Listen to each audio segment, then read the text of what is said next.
계시록 1장 8절하고 17, 18절입니다. 계시록 1장 8절과 17, 18절 제가 여러분들을 위해서 읽어드리도록 하겠습니다. 그리고 나서 8절은 합독하도록 하죠. 제가 먼저 봉독해드리겠습니다. 계시록 1장 8절입니다. 하나님의 말씀을 들으십시오. 주 하나님이 이르시되 나는 알파와 오메가라. 이제도 있고 전에도 있었고 장차 올 자요 전능한 자라 하시더라. 아멘. 17, 18절입니다. 내가 볼 때 그의 발 앞에 엎드러져 죽은 자 같이 되매 그가 오른손을 내게 얹고 이르시되 두려워하지 말라. 나는 처음이요 마지막이니 곧 살아있는 자라. 내가 전에 죽었었노라. 볼지어다 이제 세세토록 살아있어 사망과 음부의 열쇠를 가졌노니. 아멘. 우리 8절을 함께 합독하겠습니다. 주 하나님이 이르시되 나는 알파와 오메가라. 이제도 있고 전에도 있었고 장차 올 자요 전능한 자라 하시더라. 아멘. 계시록은 좀 쉽지가 않습니다. 요한계시록은 여러 상징들이 나오고요. 그리고 어떤 사람들은 이 이야기들이 일종의 신화 아닌가 라고 의심하기도 합니다. 왜냐하면 뭐 용이 나오질 않나, 사자와 어린 양들이 나오지 않나, 뭐 굉장히 좀 복잡하죠. 그래서 해석하기가 쉽지는 않습니다. 하지만 여러분들이 계시록을 읽을 때 두 가지 점을 주의한다면은 오해하지는 않을 겁니다. 하나는 뭐냐면은 계시록에 나오는 여러 상징들 있잖아요. 이게 이해하기 어려울 것처럼 보이지만 여러분들이 구약 성경을 잘 안다면 그렇게 어렵지 않게 해석할 수 있습니다. 여기 나오는 굉장히 많은 상징들이 다 구약 성경의 스가랴, 뭐 다니엘, 에스겔, 뭐 그리고 다른 이제 선지서들 있잖아요. 그리고 그 모세오경도 마찬가지고요. 구약의 여러 부분들을 반영, 암시, 인용한 것들입니다. 그렇기 때문에 우리가 구약 성경을 잘 몰라서 계시록을 잘 이해하지 못하는 것이지, 여러분들이 구약 성경을 깊이 공부한다면 그렇게 어려울 것까지는 없습니다. 그래서 만일 여러분들이 이걸 해석하려면 좀 뭔가 특별한 은혜를 하늘로부터 나오는 확 그런 계시 같은 걸 받아 해석할 수 있는 거 아닌가? 라고 오해할 필요는 없다는 겁니다. 그 첫 번째고요. 두 번째로는 이 계시록은 당시의 성도들의 위로와 안위, 은혜를 위해서 주어진 겁니다. 그렇기 때문에 이 성경을 해석할 때, 계시록을 해석할 때 예컨대 우리를 뭐 두렵게 만들려고 한다거나 혹은 공포를 조장하는 방식으로 누군가 해석한다면 그건 잘못 해석한 것입니다. 오히려 여러분들이 바르게 계시록을 이해한다면 계시록 역시 굉장히 은혜로운 복음을 우리에게 전달해주고 있구나라는 것을 깨닫게 될 겁니다. 언젠가 이제 제가 과거에 계시록에 대해서 한 5번 정도 특강을 한 적이 있거든요. 아마 그게 남아있을 겁니다. 그래서 듣고 싶으신 분들은 들으셔도 좋고요. 또 조만간 좀 그런 비슷한 특강들을 다시 마련해서 여러분들이 배울 수 있도록 도와드리겠습니다. 일단은 계시록에 대해서는 이만큼만 얘기하고요. 이 본문을 통해서 이제 우리는 이런 이야기를 할 겁니다. 오늘은 이제 2021년도의 마지막 주일이죠. 벌써 1년이 다 갔어요. 그런 생각을 하면 내년에 나는 나이를 또 먹는구나. 이런 생각이 들죠. 93년생들 30이 될 겁니다, 여러분. 83년생들 그만할게요. 그러면 이제 나는 무슨 의미가 있게 한 해를 보냈는가라는 생각이 들게 되죠. 올 한해 난 별 의미가 없는 것 같아. 내가 힘들었어. 이런 생각만 할지도 모릅니다. 그럼 우리는 어떻게 한 해를 해석할 수 있습니까?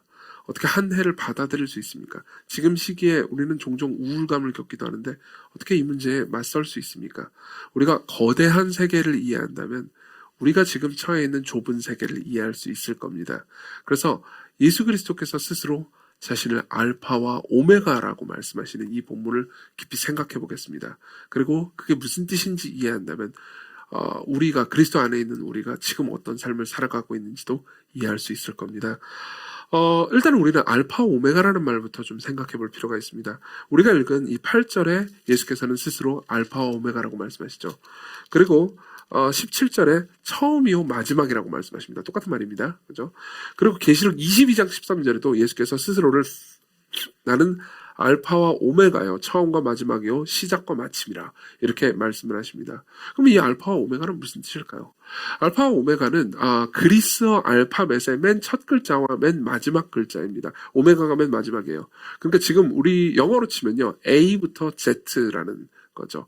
그리고 알파 다음에 이제 뭐 여러 가지 것들이 있습니다. 알파가 다음에 베타고요. 그다음 뭐 감마고 이렇게 되어 있습니다. 그럼 이제 알파와 베타를 알파와 오메가라는 게 무슨 의미일까요? 마르바 던이라는 학자가 있습니다. 이 사람은 밴쿠버에 있는 리전트 칼리지의 신학 교수였고요. 그리고 계시록에 관한 굉장히 좋은 책을 하나 낸 적이 있습니다. 거기에 보면은 마르바 던이 이렇게 이야기를 해줍니다. 제가 읽어드릴게요. 알파라는 말은 예수님이 하나님이라는 포괄적인 진술이다. 그분은 시작이다. 이는 그분이 창조되지 않았다는 의미이다. 내 앞에는 아무것도 없고 나를 우선해서는 아무것도 존재한 적이 없다. 그러한 의미에서 예수님은 하나님, 즉 알파이시다. 또한 그분은 최종 목적이 되신다는 점에서 끝이시다. 즉 오메가이신 것이다. 이렇게 이야기를 합니다. 그러면 뭐 이게 직관적으로 와닿으시는지 모르겠습니다. 도대체 이게 무슨 의미이며 그리고 내 삶에는 어떤 의미를 어떤 가르침을 주는 걸까요? 저는 이 본문을 통해서 그분이 알파이신 동시에 오메가이시다라는 이야기를 통해서요. 이렇게 이제 본문을 통해서 이런 이야기를 할 겁니다. 우리가 어떻게 한 해를 해석할 수 있는지, 지난 한 해, 2021년 여러분들 여러 가지 생각이 들었는데, 여러 가지 일들을 겪었는데, 이 한 해를 우리가 어떻게 해석할 수 있는지를 말씀드릴 겁니다. 첫 번째로는요, 우리의 삶, 우리의 한 해는 의미 있는 한 해였다는 걸 말씀드릴 거고요. 두 번째로는요, 우리의 삶에는 목적이 있다는 것. 그리고 마지막으로는요, 우리는 소망을 품고 이 처음과 끝의 중간을 살아가야 된다는 것 하나씩 보도록 하겠습니다. 먼저 우리의 삶이 그리고 우리의 한 해가 의미 있다는 이야기부터 시작해보죠. 예수 그리스도는 알파이십니다. 이건 무슨 의미일까요? 아까도 말씀드렸듯이 이것은 그분이 하나님이시라는 의미입니다. 왜 알파라는 것이 하나님이라는 것을 의미할까요? 알파는 시작이라는 겁니다. 그리고 그 앞에 어떤 원인이나 없다는 거예요. 예수께서는 이렇게 말씀하십니다. 너희 모두는 원인이 있다. 예컨대 이정규만 해도 원인이 있습니다. 이정규의 부모님이 있죠. 이정규의 부모님이 있기 때문에 이정규가 생겼습니다. 그리고 이정규 때문에 제 두 딸이 생겼죠. 이정규가 제 아내 때문에. 우리 모두는, 여러분들 모두는 원인이 존재합니다. 그렇지만 예수님은 원인이 존재하지 않습니다. 예수님은 스스로 계신 분입니다. 그분은 베타나 감마가 아닙니다. 그분은 알파십니다. 심지어 예수께서는 이렇게 말씀하십니다. 심지어 성부 하나님조차도 내 앞에 계신 분이 아니다. 성부와 성령 하나님 모두 나와 더불어서 알파이다. 나는 알파이지. 그 뒤에 나오는 뭐 베타나 감마나 델타나 오미크론 하세요? 오미크론이 아니다. 오미크론도 그리스도 단어예요. 아니라는 거죠. 이거는 당대 그리스도인들한테 좀 위로가 많이 된 이야기일 겁니다. 왜냐하면은 당대에 이제 이 1세기 후반에 아마 쓰였을 겁니다. 계시록은요. 1세기 후반에 쓰인 이 책 시대의 로마의 황제는 이미 이제 네로나 도미티아누스 같은 황제를 거친 상태였습니다. 엄청난 폭군이었는데다가 기독교인들을 굉장히 많이 핍박했죠. 사도 바울도 네로의 시절에 이제 아마 순교당한 걸로 여겨지고 있습니다. 그런 것들을 생각해 보면은 참 되게 많은 위로가 됐을 겁니다. 왜냐하면은 당시의 황제들, 특히 도미티아누스 같은 황제는 자기 자신을 가리켜서 알파라고 말했기 때문입니다. 내가 알파다. 혹은 베타라고 말한 적도 있습니다. 무슨 말이냐면 신들이 있고 그 다음이 나다. 혹은 내가 신이다. 라는 의미로 내가 알파다라고 이야기를 한 거죠. 근데 예수께서는 당시의 로마 세계 내에서는 그냥 한 유대인의 사형수에 불과했던, 그죠? 그리고 부활했다고 사람들이 떠들고 다니는 이방 잡종교의 신일 뿐인, 혹은 뭐 그냥 인간일 뿐인, 불쌍한 사형수일 뿐인 그 존재가 스스로를 알파라고 선언하신 겁니다. 그죠? 그리고 그분이 모든 것을 만드시고 모든 걸 다스리시고 모든 걸 지배하신답니다. 그죠? 그러면은 그게 바로 당시 사람들에게는 얼마나 큰 위안이 됐겠습니까? 저 도미티아누스가 최종 권력자가 아니야. 예수님이 모든 것을 다스리고 계셔. 그랬겠죠. 그러면 이건 우리한테는 어떤 의미가 있을까요? 그분이 알파시라는 것, 그분의 모든 것의 원인이시고 그분의 모든 것을 다 창조하고 짓고 계시다라는 것, 그리고 다스리고 계시다라는 것은 무엇을 우리에게 의미합니까? 물론 우리는 이렇게 생각할 수도 있습니다. 이런 창조나 이런 뭐 알파니 베타니 이런 교리들은 우리 삶에 직접적으로 연관이 있는 건 아닌 것 같아요. 이렇게 생각하시는 분들도 계시겠죠. 하지만 조금만 더 깊이 생각해 봅시다. 잠깐만요. 어디 갔을까요? 네. 조금만 더 깊이 생각해 봅시다. 우리는요, 하나님 없이 우리 자신을 알 수가 없습니다. 여러분들 중에서 대다수는 뭐 어떤 분들은 신이 있어서 모든 걸 창조했다라는 것을 안 믿으신 분도 계실 겁니다. 그렇지만 여기 중에서 대다수는 하나님께서 계시고 이 모든 것을 창조하고 다스리고 계시다라는 것을 믿고 계실 겁니다. 최소한 지성적으로나마요. 그렇지만 우리 삶에서는 종종 이것을 뇌로는 믿지만 삶에서 별로 받아들이지 않는 경우가 굉장히 많습니다. 그렇죠? 그래서 자꾸 까먹어버리는 거죠. 근데 우리가 삶에서 계속 하나님, 그리고 하나님께서 우리를 지으시고 만드시고 창조하시고 돌보고 계시다는 것을 잊어버리잖아요. 그럼 우리 삶에서의 의미를, 우리 자신이 어떤 존재인지를 잊어버리게 됩니다. 우리가 자꾸 우리 자신에게만 집중하잖아요. 그럼 우리는 우리를 알 수가 없습니다. 보십시오. 얘 뭐죠? 핸드폰입니다. 그렇죠? 스마트폰이죠. 근데 스마트폰을 알겠다고, 내가 이걸 이해해야 되겠어. 이걸 더 깊이 알고 싶어. 그러면서 제 눈에 딱 붙였다고 합시다. 그럼 어떻게 되죠? 이 슬랩스틱 코미디에 웃어주시다니 감사하네요. 어떻게 되죠? 저는 까만 것밖에 보이지 않아요. 저는 아이폰을 알 수가 없습니다. 근데 좀 떨어뜨려 놔야 됩니다. 배경과 함께 봐야 해요. 배경과 함께 봐야 얘가 핸드폰이군, 얘가 스마트폰이군 이라는 걸 알게 됩니다. 좀 떨어뜨려 놔야 됩니다. 마찬가지예요. 여러분들 모두가 다 똑같습니다. 내가 나를 이해하겠다고 나만 쳐다보고 있으면 나를 이해할 수가 없습니다. 그렇죠? 자기에만 함몰된 사람은 자기를 객관적으로 보지 못합니다. 우리 모두는 어느 정도 자기중심적입니다. 이걸 어떻게 하냐고요? 생각해 보십시오. 누군가 여러분들이 아는 어떤 사람이 거짓말을 했다고 합시다. 그럼 우리는 마음속으로 저 거짓말쟁이라고 생각합니다. 쟤는 거짓말을 하는 애. 그 사람의 물론 나쁜 행동입니다만 거짓말은 나쁜 행동이 그 사람의 존재를 규정하는 무언가라고 생각하는 거죠. 근데 내가 거짓말을 하면 어떻습니까? 내가 거짓말을 한 번 했습니다. 근데 누군가 나를 거짓말쟁이, 그러면 뭔가 억울하지 않습니까? 난 그럴 만한 사정이 있었다고. 평상시 거의 대부분은 난 진실을 말해. 그렇지만 이럴 만한 사정이 있었기 때문에 어쩔 수 없이 거짓말을 했지라고 생각하면서 스스로를 정당화시킵니다. 근데 다른 사람은 쉽게 그냥 거짓말쟁이라고 생각해버리죠. 왜 그렇습니까? 우리는 자기중심적이기 때문입니다. 우리는 우리 자신을 우리 눈에 딱 붙이는 사람입니다. 생각해보면 거짓말쟁이라는 건 뭡니까? 그냥 수틀리면, 늘 거짓말쟁이는 그냥 밥만 먹고 늘 입만 열면 다 거짓말을 말하는, 물론 그런 농담도 있긴 하지만 입만 열면 다 거짓말을 말하는 사람은 아닙니다. 거짓말하는 사람들의, 소위 거짓말쟁이라고 부를 수 있는 사람들의 말의 상당수는 다 진실일 겁니다. 근데 수틀릴 거나 혹은 불리한 상황만 되면 거짓말을 하는 것을 거짓말쟁이라고 말하죠. 그런 측면에서 나는 내가 거짓말쟁이라는 걸 잘 모르는 사람일지도 모릅니다. 그렇습니까? 마찬가지로 우리가 하나님을 알지 못하고 나를 보잖아요. 그러면 우리는, 그러니까 마치 아까 제가 말한 것처럼 이거 딱 붙인 사람처럼요, 나 자신을 올바로 알지 못하게 됩니다. 보십시오. 우리 모두는 하나님께서 지으신 존재입니다. 하나님이 만드신 존재예요.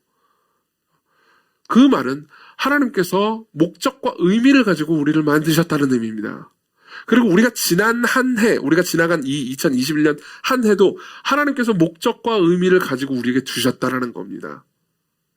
근데 우리가 이것을 생각하지 않잖아요. 하나님께서 우리를 창조하시고 우리를 돌보고 계시다. 예수 그리스도가 그분이 알파시고 우리를 창조하신 분이다라는 걸 삶에서 자꾸 망각하잖아요. 그러면은 우리는 우리의 존재로부터 의미를 찾는 게 아니고요, 우리의 성취와 우리가 얻은 것으로부터 의미를 찾으려고 합니다. 우리의 성취와 우리가 얻은 것으로부터 의미를 찾으려고 해요.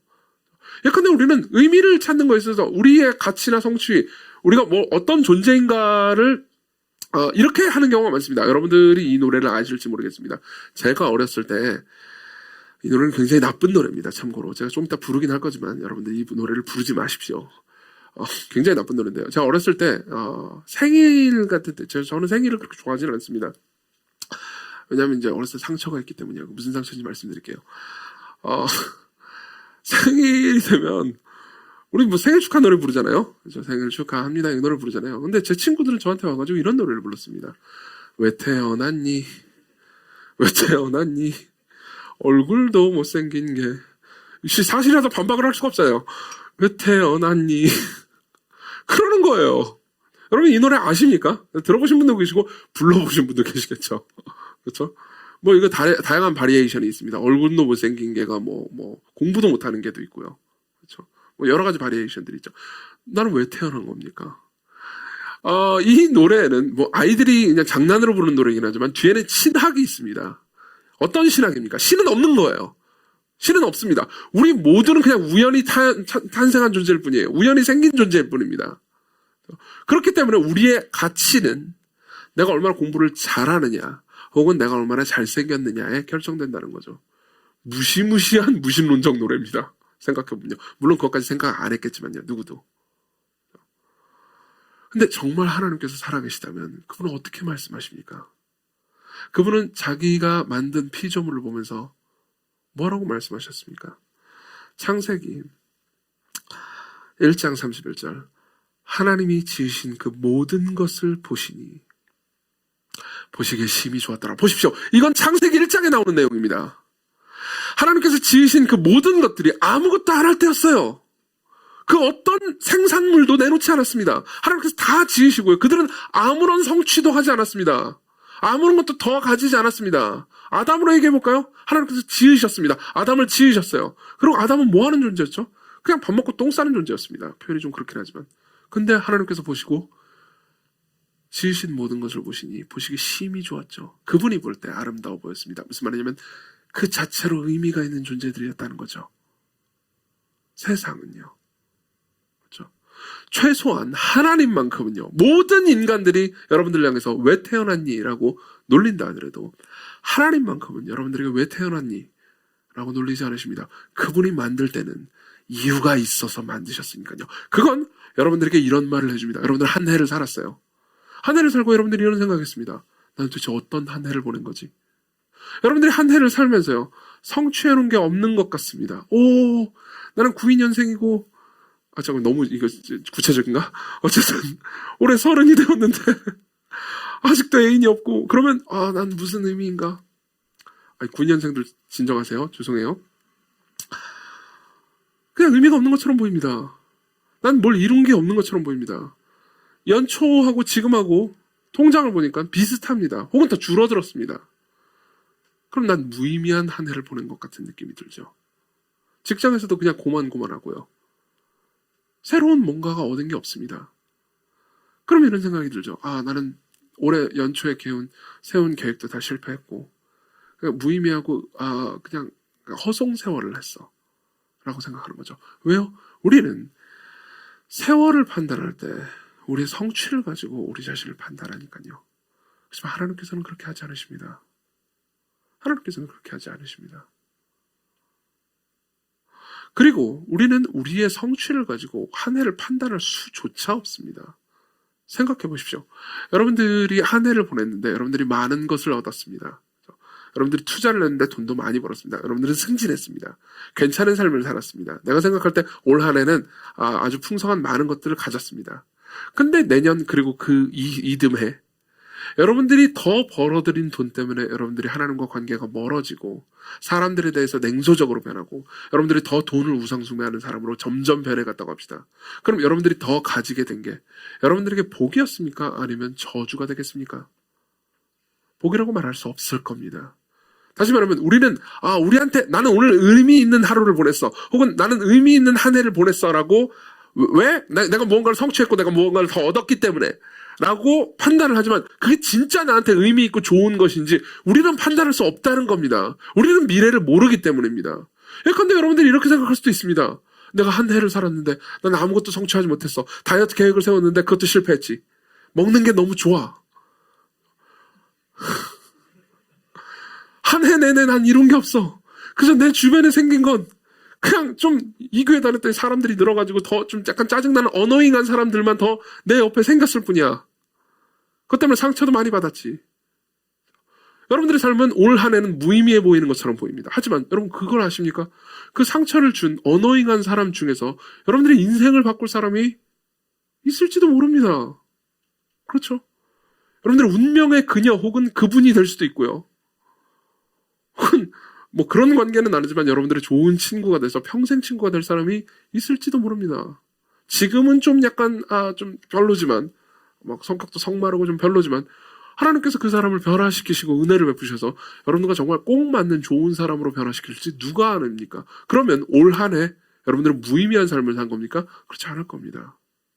오히려 여러분들이 스스로를 자꾸 업적이나 뭐 더 얻은 걸로 평가하게 되잖아요. 그럼 다른 사람들도 여러분들은 똑같이 평가하게 됩니다. 여러분들 주변에 사람들이 있습니다. 여러분들이 시건교회를 다닙니다. 여러분들 어떤 조회에 소속돼 있습니다. 근데 이 사람들이 나한테 별로 유익이 되지 않는 것 같아요. 이 사람이 그렇게 재밌지 않습니다. 이 사람과 함께 있는 것이 나한테 좀 피곤합니다. 그래서 내 삶은 왜 이렇게 의미 없고 올 한 해는 왜 이렇게 피곤하고 힘들기만 하지? 그럼 여러분들은 그 사람들 향해서 이렇게 말하는 셈입니다. 왜 태어났니? 왜 태어났니? 나를 재밌게 해주지도 못하는 게 왜 태어났니? 여러분들 모두는 사실 그 노래를 물론 이제 유치하게 부르진 않죠. 그렇지만 우리 모두의 마음 안에는 왜 태어났니라는 노래가 스스로를 향해서 그리고 다른 사람을 향해서 계속 메아리 치고 있는지도 모릅니다. 하나님은 여러분들을 만드셨습니다. 그분이 알파이십니다. 그리고 여러분들이 베타와 감마와 델타입니다. 그 말은 그분이 여러분들을 만드셨을 때 실수로 만드신 것도 아니고 의미와 목적 없이 만드신 것도 아니라는 겁니다. 여러분들 모두는 의미와 목적이 있게 지음받았습니다. 그리고 여러분들 올 한 해도 똑같죠. 다시 한번 이 말씀을 읽어드리겠습니다. 하나님이 지으신 그 모든 것을 여러분들 모두요 보시기에 심히 좋았더라. 두 번째로 넘어가죠. 우리의 삶의 목적이 있다는 겁니다. 우리 삶 전체의 목적이 있다는 겁니다. 비슷한 얘기처럼 보이지만 조금 다릅니다. 예수 그리스도는 오메가라고 말씀하십니다. 그렇죠? 그분은 알파이실 뿐만 아니라 오메가이시기도 합니다. 여기서 오메가라는 건 뭘 의미할까요? 여기서 알파와 오메가를 번역할 때 오메가를요 Z로 번역하면 좋지 않습니다. 오히려 영어로 굳이 번역하면요 end로 번역해야 됩니다. end요. 그렇죠? 그리고 왜 예수 그리스도께서 오메가 혹은 end라고 번역돼야 될까요? 이 end가 무슨 의미인지 아십니까? 물론 끝이라는 의미이기도 합니다. 그렇지만 실제로 예를 들면 이런 의미가 있습니다. 여러분들은 소요리 문답을 아시는지 모르겠습니다. 아시는 분도 많을 겁니다. 우리 교회에서 제 소요리 문답 가르친 적도 있으니까요. 그렇지만 모르시는 분들을 위해서 말씀드리자면 17세기에 경건한 신학자들이 모여가지고 만든 교리책의 문답입니다. 그래서 질문과 답으로 이루어져 있어요. 근데 질문이 이렇습니다. 한국말로 먼저 할게요. 인간의 제일 되는 목적이 무엇입니까? 네, 원어는 이렇게 됩니다. What is the chief end of man? 인간의 chief end, end이에요. end는 끝이잖아요. 근데 목적이라는 단어를 할 때 일반적으로 많이 그 목적이라고 쓰는 purpose라는 단어를 쓰지 않습니다. P-U-R-P-O-S-E 이걸 안 써요. end라고 씁니다. 왠지 아십니까? 왜냐하면 우리 삶에는 많은 purposes가 그러니까 목적들이 있기 때문입니다. 제가 예전에도 이런 예를 들은 적이 있는데요. 제가 다이어트를 한다고 합시다. 그럼 다이어트도 일종의 목적이겠죠. 그럼 다이어트는 어떤 목적의 하위 목적이겠습니까? 건강이겠죠. 그렇죠? 난 건강하게 어떤 사람은 건강이 아니고 뭐 미용일 수 있겠죠. 그렇죠? 근데 저 같은 경우에는 뭐 건강일 겁니다. 근데 무리하게 다이어트를 하다가 건강이 상해 버리면은 사실은 하위 목적, 즉 다이어트, 체중 감량은 이루었지만은 상위 목적인 건강을 얻는 데 실패하겠죠? 우리 삶은 많은 경우 그렇게 됩니다. 여러분들이 열심히 돈을 벌려고 합니다. 그리고 서울에서 집 한 채 가져보겠다고 많은 것들을 했습니다. 그리고 나중에 막 가족들을 잘 부양하겠다고 굉장히 많은 것들을 했습니다. 그리고 밤낮으로 일했습니다. 근데 문제는 뭐냐면은 그렇게 밤낮으로 일하다 보니까 정신을 차려보니까 가족들이 나랑 안 친해요. 심지어 당신은 일만 해! 그러면서 가족들이 나를 미워합니다. 그럼 어떻게 되죠? 그때 우리는 허탈해집니다. 도대체 난 뭘 위해서 이 모든 걸 했던 거지? 이건 무슨 의미가 있었던 거지? 라는 생각이 듭니다. 왜요? 우리는 상위 목적을 생각하지 않고 하위 목적을 자꾸 생각하니까요. 그리고 그런 의미에서 예수께서는 이렇게 말씀하시는 셈입니다. 모든 사람의 가장 최상위 목적, end, 맨 마지막 목적 있잖아요. 그냥 단순히 하위 목적들 말고 맨 마지막 목적은 나다. 내가 맨 마지막 목적이다. 내가 온 우주의 맨 마지막 목적이다. 너희들은 나를 위해서 지음받았다. 재밌는 얘기를 하나 해드리겠습니다. 재밌을지 모르겠지만 우리는 우주가 얼마나 큰지 압니다. 어제도 사실 제가 설교 때 그 얘기를 했죠. 우주가 어마어마하게 크다는 걸 압니다. 우리가 있는 태양계도 꽤 크잖아요. 근데 이 태양계는 은하계에 비하면 점도 되지 않습니다. 그래서 그 은하계 사이즈의 은하들이 어마어마하게 많이 있습니다. 어떤 과학자들은 우주가 지금 팽창하고 있는 중이라고 말합니다. 왜냐하면 이 거리를 이제 가상으로 잴 때마다 우주의 크기가 커지거든요. 근데 어떤 사람들은 워낙 어마어마하게 크기 때문에 팽창하는 중이 아니고 그냥 진짜 우리가 상상할 수 없을 정도로 크다고 말합니다. 그러니까 같은 현상을 가지고 해석하는 게 다른 거죠. 어쨌든 하나 확실한 건요. 우주가 팽창하고 있는 중이든 그렇지 않든 우리는 우주의 크기를 다 알지 못합니다. 어마어마할 겁니다. 상상을 초월하는 크기일 겁니다. 이런 이야기를 들으면 어떤 사람은 이렇게 얘기하기도 합니다. 이거 봐라. 이 우주의 사이즈가 이렇게 거대한 걸 보니 이 기독교가 다 뻥이고 신화라는 것이 입증된다. 이렇게 이야기를 하기도 합니다. 뭐냐면 이런 거죠. 봐봐, 이 우주가 얼마나 큰지 알아? 지구는 진짜 전만도 못해. 근데 생각해봐. 신이 이 거대한 우주를 만들어 놓고 자기가 살아가는 그 인간을, 그죠? 완전 조그만 눈에 보이지도 않는 그 지구에다 다 때려 넣고, 그것도 그 중에서도 조그만한 대한민국에, 그 중에서 조그만한 서울에, 그 중에서 조그만 여러분들이 살고 있는 1.5평짜리 원룸에다 때려 넣은 다음에 너희들을 위해서 내가 십자가에 못 박혀 죽었다. 이게 말이 되냐고 이야기를 하고 나죠. 그럼 그런 이야기를 들으면 여러분들은 이런 생각이 듭니다. 허탈감이 들긴 합니다. 그러네.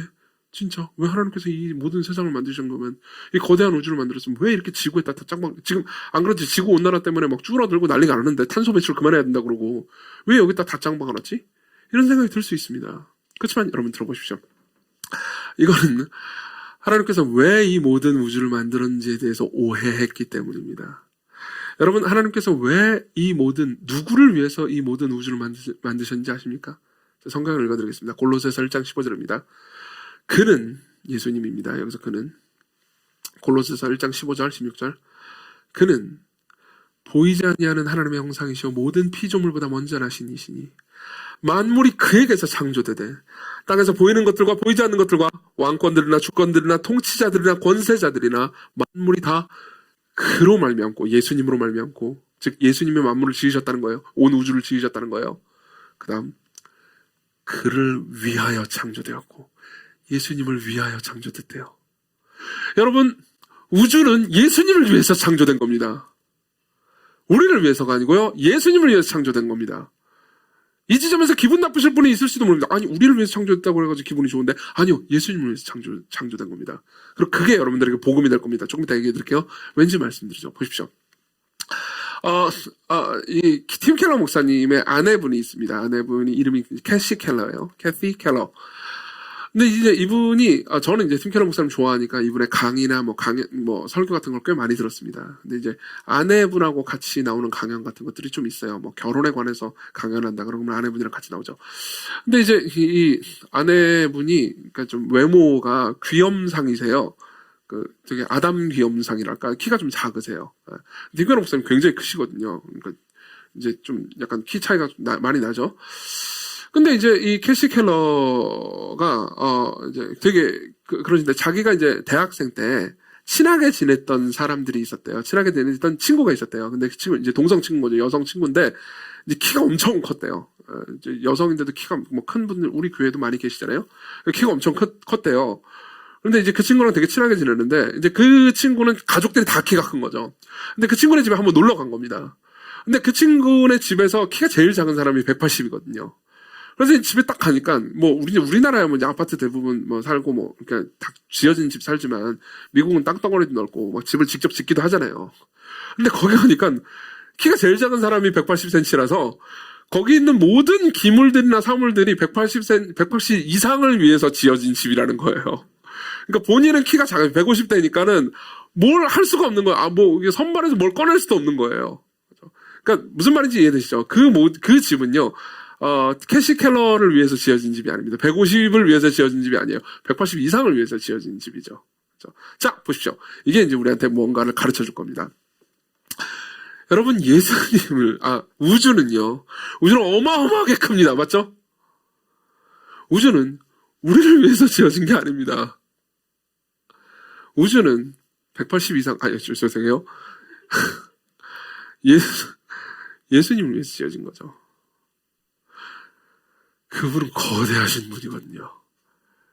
이걸 여러분들이 그냥 사이즈로 생각하지 마시기 바랍니다. 그냥 그분이 몸집이 크다라는 의미가 아닙니다. 그분은 정말 위대한 분입니다. 그분은 온 우주를 그분의 영광과 능력으로 쥐고 다스리고 계시고, 어디든 그분이 원할 때 어떤 방식으로든 이동하십니다. 그리고 모든 곳에 동시에 계십니다. 우주는 그분을 위해서 지어진 거예요. 근데 그걸 염두에 두고요. 우주가 우리를 위해서 지어진 게 아니구나. 내가 지금 우주가 너무 큰데 우리가 좀 짱박했다라고 느끼는 것은 오히려 그러니까 키가 작은 사람들이 키를 큰 사람을 위해서 지은 집을 보면서 낯설어하는 것과 같구나 이 생각을 하고 나서요. 여러분들이 로마서 8장 17절을 들어보십시오. 제가 읽어드리겠습니다. 로마서 8장 17절입니다. 이 17절을 전반부 부분만 먼저 읽어드릴게요. 하나님의 자녀이면 여러분들이 예수 그리스도를 믿는다면 하나님의 자녀입니다. 자녀이면 또한 상속자, 곧 하나님의 상속자요. 그리스도와 함께한 상속자니. 무슨 말입니까? 예수 그리스도께서요. 그분이 우리의 목적이라고 그랬잖아요. 그럼 뭘 의미합니까? 여러분들을 예수 그리스도와 함께 이 예수 그리스도를 위해서 지은 이 우주 있잖아요. 그 우주의 상속자가 되게 만든다고 하십니다. 이 모든 우주가 여러분들의 집이 된다는 거예요. 그리스도 안에 있다면요. 여러분들이 예수 그리스도를 믿고 따른다면 여러분들은 이 모든 것을 그냥 가지게 됩니다. 조건 없이 가지게 됩니다.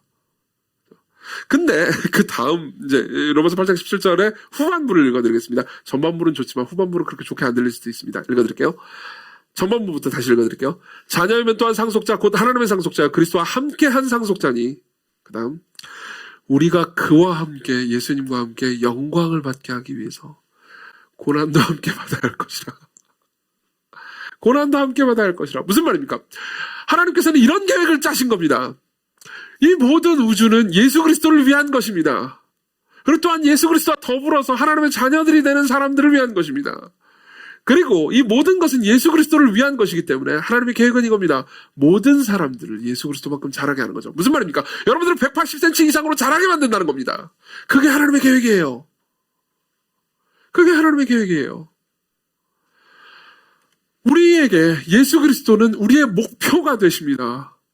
우리의 삶은 예수 그리스도를 알아가고 그분을 닮아가는 데 있습니다. 여러분들의 삶의 의미와 목표는 여러분들이 무언가를 성취하는 데 있는 게 아니고 여러분들이 누군가를 닮아가는가에 있습니다. 여러분들이 친구를 만납니다. 여러분들이 친구와 친하게 지내면 여러분들이 친구를 닮아갈 겁니다. 그렇죠? 여러분들이 삶에 찌들면서 여러분들 주변의 모든 사람들이 계산적으로 행동하면 여러분들도 스스로 계산적으로 행동하지 않으면 나는 바보 멍청해야 될 거야 라는 생각이 들어서 계산적으로 행동하게 될 겁니다. 그렇지만 여러분들이 예수 그리스도를 알아간다면 여러분들은 예수 그리스도를 닮아가게 될 겁니다. 고린도서 3장 18절 우리가 다 수건을 벗은 얼굴로 거울을 보는 것 같이 주의 영광을 보매 예수 그리스도를 보매 그와 같은 형상으로 변화하여 영광에서 영광에 이르니 곧 주의 영으로 말미암으니라. 무슨 뜻입니까? 여러분들이 예수 그리스도를 알아간다면 그분이 여러분들을 위해서 하신 일을 계속 여러분들 알아간다면요. 여러분들은 그분처럼 변해갑니다. 무슨 말입니까? 여러분들은 점점 180cm 이상으로 자라간다는 겁니다. 여러분들은 이 우주가 예수 그리스도를 위해서 지음받은 거잖아요. 여러분들을 위해서 지음받은 것처럼 여러분들이 그분을 따라간다는 거죠. 그분을 닮아간다는 거죠. 그게 여러분들의 목적이에요. 여러분들은 하찮게 지어지지 않았습니다. 여러분들은 하찮게 지어진 사람들이 아닙니다. 여러분들이 여러분들 스스로를 어떻게 생각하든 그건 상관없습니다. 여러분들 중에서 가장 뛰어난 사람이나 그렇지 않은 사람이나 가장 아름다운 사람이나 그렇지 않은 사람이나 가장 똑똑한 사람이나 그렇지 않은 사람이나 모두 다 동일한 목적, 동일한 방향, 동일한 영광을 향해서 지어졌습니다. 여러분들은 예수 그리스도로 말미암아서 그분의 부르심을 받아 그분을 따라가며 그분을 닮아서 그분과 함께 모든 것을 다스리도록 지음받았어요. 이게 여러분들의 삶의 목적입니다. 그리고 지난 한 해는요. 그러한 목적을 이루기 위한 하나님의 걸음이었습니다. 지난 한 해가 의미가 없습니까? 마지막으로 넘어가죠. 우리는 소망을 품고 중간을 살아야 한다는 겁니다. 이걸 기억하기 위해서 여러분들은 재림을 생각해야 됩니다. 다시 8절을 봅시다. 8절을 다시 한번 읽어드리겠습니다. 같이 읽죠. 시작. 주 하나님이 이르시되 나는 알파와 오메가라. 이제도 있고 전에도 있었고 장차 올 자요 전능한 자라. 봅시다. 이제도 있고 전에도 있었고 그 다음 뭐라고 말합니까? 장차 오신다고 말합니다. 장차 오십니다. 예수께서는 재림하십니다. 재림에 대해서는 정말 많은 사람들이, 그러니까 이 재림의 가르침에 대해서, 그러니까 극단적인 양쪽의 방향을, 자세를, 대응을 합니다. 한쪽은 이겁니다. 재림이 도대체 언제 될지에 대해서 지나치게 궁금해하고 지나치게 집중하는 거죠. 그렇죠? 그렇지만, 이건 성경적이지 않습니다. 왜냐하면 하나님께서는요, 하나님의 아들을 통해서요, 언제 예수께서 다시 오실지 알려주지 않으셨습니다. 그리고 알 수도 없다고 말씀하십니다. 우리는 그냥 어느 날 갑자기 호련히 그리스도께서 다시 오시는 것을 경험하게 될 겁니다. 오늘 밤일지도 모릅니다. 아니 잠시 후일지도 모릅니다. 어쨌든 모릅니다. 근데 또 다른 극단은 이겁니다. 많은 사람들은 이렇게 이야기합니다. 재림 교리에 대해서, 성경의 재림에 대해서 너무 많이 집중하면은 이거 현실을 제대로 못 살게 되지 않겠느냐. 현실을 올바르게 살고 현실에 집중하기 위해서 재림이나 뭐 미래에 관해서 우리가 너무 많이 아는 것은 잘못됐다라고 생각하는 거죠. 근데 이것은 사실이 아닙니다. 왜냐하면 여러분들이 재림에 대해서, 예수 그리스도께서 다시 오시는 것에 대해서 깊이 묵상할수록 여러분들의 현실이 더 의미 있어지기 때문입니다. 여러분들의 현실은 좀 더 풍성해집니다. 여러분들은 좀 더 다른 시각을 가지고 현실을 살아가게 됩니다. 예를 한번 들어보죠. C.S. 루이스는 이 부분에 있어서 좀 독특한 생각을 하나 합니다. 뭐냐면 이거죠. 루이스가 살던 당시에는 성경의 가르침, 특히 이제 재림의 가르침이 있는 그대로 사실이라고 믿지 않는 사람들이 많았었던 것 같습니다. 심지어 신학자들 중에서도요. 그리고 C.S. 루이스는 그 부분에 있어서 좀 불편했던 것 같습니다. 그래서 칼럼을 하나 씁니다. 칼럼 이름이 세상의 마지막 밤이라는 제목이에요. 세상의 마지막 밤. 이런 제목의 책도 나왔습니다. 관심 있으면 읽어보십시오. 거기 보면 이런 이야기가 나옵니다. 되게 재밌는 얘기가 나옵니다. 약간 어렵거든요. 근데 일단 읽어드리고 설명해드릴게요. 제가 읽어드릴게요. 세상의 종말을 생각할 때 가장 두려움에 떨 사람은 누굴까요? 자기 나름으로는 양심에 따라 진심으로 미래의 세대들에게 돌아갈 혜택을 위해 수백만 명의 동시대 사람들에게 가한 온갖 잔혹행위와 불의를 정당화해온 혁명가가 아닐까요? 그러나 어느 끔찍한 한순간에 이르면 그가 생각한 미래 세대는 존재하지 않는다는 사실이 드러납니다. 그때 그는 대량 학살, 허위 재판, 국외 추방이야말로 지워지지 않는 현실이고 방금 막을 내린 연극에서 자신이 맡았던 핵심 역할인 반면 미래의 유토피아는 결국 환상에 불과했음을 알게 될 것입니다. 무슨 말일까요? 이 예를 들면서 루이스는 다분히 히틀러를 생각했던 것 같습니다. 히틀러는 수백만 명을 죽였습니다. 맞죠? 왜 죽였을까요? 히틀러는 나름대로는 이상향이 있었습니다. 유대인들을 많이 죽이고 많이 쓸어버릴수록 이 미래 세대가, 우리의 미래 세대가 더 밝아질 거라고 생각한 거죠. 우리의 미래는 더 좋아질 거라고 생각한 겁니다. 그러면서 지금 있는 잠시의 희생이 그렇게 나쁜 것이 아니라고 생각했던 겁니다. 그래서 미래에 우리가 맞이하게 될 더 좋은 세상을 위해서 지금 잠깐 희생할 필요가 있다고 생각했던 거죠. 근데 보십시오. C.S. 루이스의 말은 이겁니다. 자, 그래서 수백만 명을 죽였습니다. 수백만 명을 죽이고 미래에 더 나은 미래를 맞게 될 거야 라고 생각을 했습니다. 근데 갑자기 예수님이 중간에 와버려요. 그럼 어떻게 되죠? 미래는 없는 겁니다. 그래서 끔찍한 범죄만 남은 거죠. 우리가 세상이요, 재림 없이 영원히 지속될 것 같은 착각 때문에 이런 생각을 한다는 거죠. 자, 여러분들에게 어떻게 적용을 해볼까요? 간단합니다. 자, 적용을 이렇게 생각합시다. 여러분 중에서 이런 사람이 있습니다. 여러분 정말 간절히 삶을 원해요. 삶에서 여러분들이 정말 간절히 원하는 게 있습니다. 그게 바로 애인이에요. 정말 원하죠. 지금 2부에 있는 분들은 대다수가 청년이니까 정말 원할 겁니다. 연말에 외로워요. 나는 애인이 필요해요. 여자친구가 혹은 남자친구가 필요합니다. 그래서 열심히 노력했습니다. 힘을 다했습니다. 대시도 하고요. 차이기도 하고 뭐 여러 가지 방식으로 노력을 했습니다. 그리고 나서 마침내 그녀가 혹은 그가 나한테 말했습니다. 예스라고요. 기분이 어떻죠? 우와, 신난다. 어젯밤에 예스라고 말했습니다. 그래서 너무 기뻤습니다. 그리고 푹푹 가슴을 안고 잠들었습니다. 그리고 다음날 예수님 재림했어요. 예수님 재림했어요. 짜잔! 그럼 여러분들 뭘 얻게 되죠? 예수님을 얻게 되죠. 절대 손해보는 건 아니에요. 여러분들은 훨씬 더 위대한 분을 만나게 되니까요. 훨씬 더 아름다운 분을 품에 안게 될 테니까요. 그러나 잘 생각해 보십시오. 이런 생각도 들 겁니다. 그분을 품에 안고 근데 내가 지난 1년 동안 미친 듯이 노력했던 건 뭔가 허탈한 걸? 이라는 생각이 안 들까요? 하나만 더 들어볼까요? 올 한 해 내내 집을 위해서, 집 짓기 위해서, 그죠? 저축도 하고, 막 투자도 하고, 그래 투자 성공했어요. 그래 드디어, 영끌 해가지고, 영혼까지 다 끌어모아서, 뭐라고 그러죠? 대출 다 내가지고, 결국은 서울 시내 아파트 하나를 장만했습니다. 어제요. 그리고 오늘 갑자기 예수님이 재림한 거예요. 그럼 여러분들은 뭘 갖게 되죠? 온 우주를요. 온 우주가 그리스도와 함께 여러분들의 집이 됩니다. 물론 여러분들이 잃는 건 아무것도 없습니다. 여러분들이 그리스도 안에 있다면요. 그러나 여러분들은 못내 허탈해질 겁니다. 잠깐, 난 뭘 위해서? 이해하세요? 여러분들은 여자친구 혹은 남자친구를 얻기 위해서 정말 많이 노력했습니다. 정말 많이 노력했습니다. 어느 정도로 노력했냐면 주일 예배도 빠질 정도로 노력했습니다. 예배도 빼먹고 기도도 안 하고 아무것도 안 했습니다. 그리스도와 연관된 건 아무것도 하지 않았어요. 모든 게 다 2순위, 3순위였습니다. 집을 마련하기 위해서도 모든 게 다 2순위, 3순위였어요. 그리스도와 더불어서 교제하는 건요. 근데 어쨌든 예수께서 다시 오셨습니다. 그리고 그분을 만났어요. 여러분들은 아무것도 잃지 않게 될 겁니다. 그렇지만 여러분들의 삶은 되게 허탈해질 겁니다. 몰라요. 그때 허탈해질지 안 허탈해질지. 예수 그리스도를 만나지 않았기 때문에, 아직 재림을 제가 경험하지 않았기 때문에 뭐라고 말할 수 없겠지만 여러분들은 굉장히 뭔가 무의미하다는 걸 느끼게 될 겁니다. 안 그렇습니까? 그럼 어쩌라는 겁니까? 저축도 하지 말고 연애도 하지 말라는 겁니까? 아니에요. 그렇지 않습니다. 여러분들은 삶을 사십시오. 미래를 대비하는 건 나쁜 게 아닙니다. 잠언에서도요, 개미를 예로 들면서 미래를 대비하는 것을 권장합니다. 성경은 미래를 대비하는 것을 잘못됐다고 말하지 않습니다. 그렇지만 여러분들이 미래를 대비할 때요, 우리는 항상 앞에 있는 미래, 우리가 죽을 때까지의 미래만 생각하면서 미래를 대비하죠. 아니요, 더 넓히라고요. 더 길게 하라고요. 영혼을 보십시오. 재림을 보십시오. 우리가 힘을 다해서 했던 모든 것들이 어느 순간 끝날 수도 있음을 생각해 보십시오.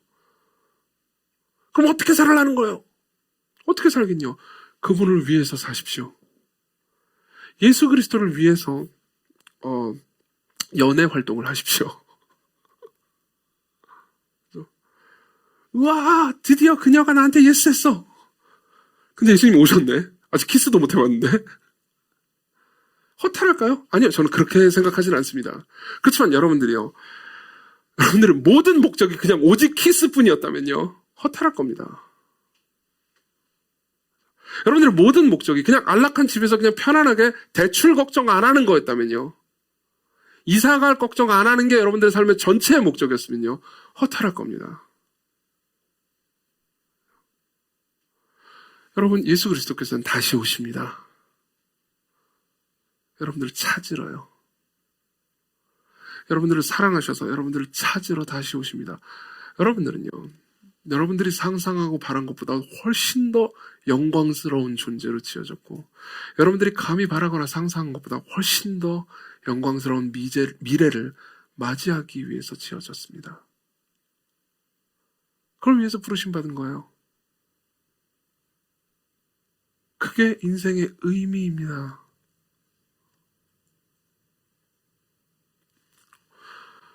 그럼 누군가는 이렇게 질문할지도 모르겠습니다. 이 얘기 말하고 마치겠습니다. 좋아요. 그럼 매일 삶을 살되 하나님의 영광을 위해서 매일 먹고 마시고 살아가는 삶을 충실히 살면 되겠군요. 하나님의 영광을 위해서 먼 미래를 생각하면서 영원을 생각하면서 살면 되겠군요. 그건 좋습니다. 그건 이해했습니다. 그렇지만 삶은 고통스러워요. 당신도 알잖아요. 내 삶은 고통스럽습니다. 그래도 내 삶이 너무 고통스럽기 때문에 하나님만 생각하는 건 별로 위로가 안 되는걸요. 누군가 여러분들 중에 저한테 이런 질문을 던진다면 제가 이렇게 답해드리고 싶습니다. 17, 18절을 봅시다. 17, 18절입니다. 내가 볼 때 그의 발 앞에 엎드려져 죽은 자 같이 되매 그가 오른손을 내게 얹고 이르시되. 보세요. 세례요한이 아닙니다. 사도 요한입니다. 사도 요한이요, 예수 그리스도의 환상을 봅니다. 그리고 나서 엎드려져 죽은 자 같이 되죠. 이건 중의적인 의미가 있습니다. 하나는 이겁니다. 그분의 영광을 보고 너무 놀라서 엎드러진 겁니다. 그렇지만 또 다른 한편으로는요, 사도 요한은요, 당시에 정말 죽을 것 같은 성도들의 고통을 대변하는 사람이기도 합니다. 1세기의 성도들은 죽은 자 같았습니다. 정말 죽을 것 같았거든요. 삶이 너무 고통스러워서 죽을 것 같았습니다. 그들이 예수 그리스도를 믿고 따르지 않았다면 당하지 않았을 고통을 그리스도 때문에 당했어야 했습니다. 삶은 정말 죽을 것 같았습니다. 의미야 충만했지만 하나님 우리를 사랑하신다니까요. 삶은 너무 고단했습니다. 여러분들도 그렇지 않습니까? 여러분들의 지난 한 주간의 삶이 너무 고단했기 때문에 오늘 여러분들에게 하나님께서 여러분들을 사랑하신다라는 말이 그닥 위로가 안 되는 분도 계실지 모르겠습니다. 그러한 상황에서 예수께서는 사도 요한에게 오른손을 얹으십니다. 오른손을 얹었다는 것은 그분을 아끼셨다는 의미입니다. 왼손은 나쁘다 이 의미가 아니에요. 사랑스러운 쓰다듬을 해주셨다는 겁니다. 그러면서 말씀하시죠. 두려워하지 말라. 나는 처음이요 나중이니 마지막이니 곧 살아있는 자라. 예, 그분은 생명 그 자체시니까요. 그분은 살아계신 분입니다. 근데 그 다음 뭐라고 말합니까? 내가 전에 죽었었노라. 예. 여러분들을 영원으로 이끄실 하나님은 알파이신 동시에 오메가이신 그 하나님은 생명 그 자체이신 분은 온 우주를 유지시키시고 모든 존재에게 생명을 불어넣으시는 그분은 죽으신 경험이 있습니다. 십자가에서 죽으신 경험이 있습니다. 여러분 죽음을 경험한 신은 우리가 믿는 예수 그리스도가 유일합니다. 우리는 죽을 것 같지만 그분은 죽으셨습니다. 이건 뭘 말해줍니까? 계시록은 절대로 여러분들의 삶에 고난이 없을 거라고 말하지 않습니다. 오히려 고난 가운데 그분이 함께 하실 거라고 말해주죠. 그분은 여러분들이 사망의 음침한 골짜기로 안 갈 수 있도록 여러분들을 인도하시는 분이 아닙니다. 오히려 사망의 음침한 골짜기로 가더라도 늘 함께 하시는 분이시죠. 여러분들을 버리지 않으시는 분이십니다. 여러분들이 사망의 음침한 골짜기에 있을지라도요. 왜냐하면 그분이 사망의 음침한 골짜기로 들어가셨을 때 그분이 버림받으셨기 때문이죠. 그로 인해서 여러분들은 잘나든 못나든 실패하든 성공하든 많이 벌었든 그렇지 않든 여러분들이 이루고 싶었던 소원을 이루었든 이루지 않았든 무의미한 존재가 아닙니다. 버림받은 존재도 아닙니다.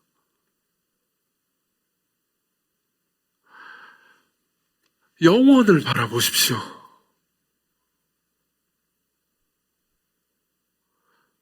영원의 주인이신 알파와 오메가이신 예수 그리스도를 보십시오. 우리는 당장 알지 못하지만 여러분들의 올 한 해도 의미가 충만한 한 해였다는 것을 믿으십시오. 그 예수 그리스도께서 여러분들의 미래도 붙잡으실 겁니다.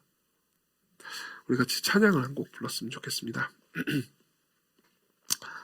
처음과 나중이라는 노래인데요. 잘 아시는 노래일 거예요. 자, 가사를 불러드릴게요. 오 영원하신 주, 온 세상 주께 속했네. 예, 말 그대로 온 세상이 주께 속했습니다. 그분을 위한 우주예요. 모든 만물 사랑하셔가도 주 말씀 영원해. 오 살아계신 주, 지금도 역사하시네. 죄와 슬픔 우리를 덮어도 우리에게는 영원한 미래가, 영원한 완성된 미래가 약속되어 있습니다. 주 다시 오실 때 우리 다 주 앞에 나가 받은 면류관 주께 드리며 주 경배 드리리. 우리 같이 마음으로